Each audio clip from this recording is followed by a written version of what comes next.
नक्कीच बाबांच्या शिर्डीमध्ये आल्यानंतर या पवित्र स्थळी आणि बाबांचं दर्शन घेतल्यानंतर एक आगळी वेगळी ऊर्जा मिळते आणि आमच्यासारख्याला समाजकारणात राजकारणात काम करणाऱ्याला एक अभूतपूर्व ऊर्जा इथून मिळते आणि त्याच ऊर्जेतून या ठिकाणी आम्ही काम करतो. काल पालकमंत्री पदाची यादी जाहीर झाली आहे. तुम्हाला डावललं गेले तरी काय अजित पवार बीड प्रकरणामुळे कुठेतरी हे सगळं एकंदर सध्या स्थिती बीडची पाहता मी स्वतःच आदरणीय दादांना आणि आदरणीय मुख्यमंत्र्यांना विनंती केली होती की बीडच्या पालकमंत्रीपदी आपण दादांना या ठिकाणी जिम्मेदारी द्यावी आणि दादांनाही विनंती केली होती की आपण बीडच्या पालकमंत्री म्हणून जबाबदारी घ्यावी.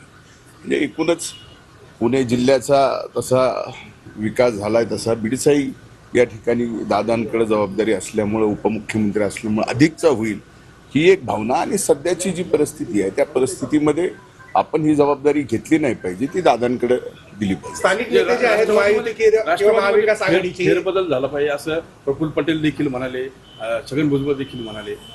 अंतर्गत निवडणुका देखील घेण्याचं म्हणताय नाही. आता त्या बाबतीमध्ये माझी काही आणखीन चर्चा झाली नाही. मी आजच आलोय सांगते समारोपाच्या या कार्यक्रमाला.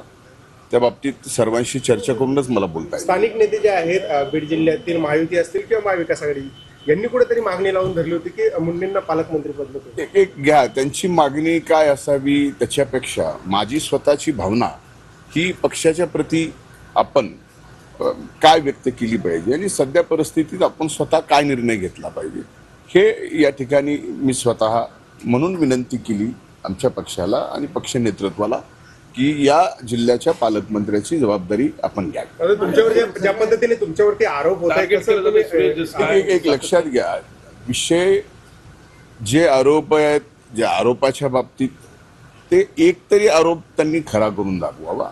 विनाकारण मला त्यावर काही आत्ता बोलायचं नाही. ज्यावेळेस बोलायचं त्यावेळेस मी बोलायला कमी पडणार नाही हे आपल्याला माहिती आहे. आणि आत्ताची परिस्थिती पाहता बीड जिल्ह्यामध्ये सर्व सामाजिक सलोखा निर्माण व्यवस्थित होणं हे माझ्यासारख्या बीड जिल्ह्याच्या नागरिकाला मातीतल्या त्या माणसाला आवश्यक वाटणारी गोष्ट आहे.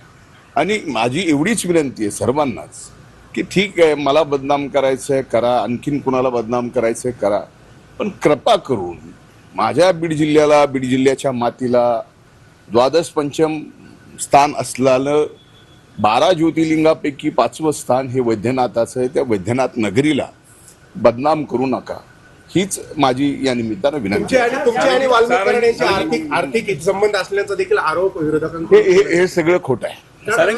आरोप सर्व काही खोटं आहे.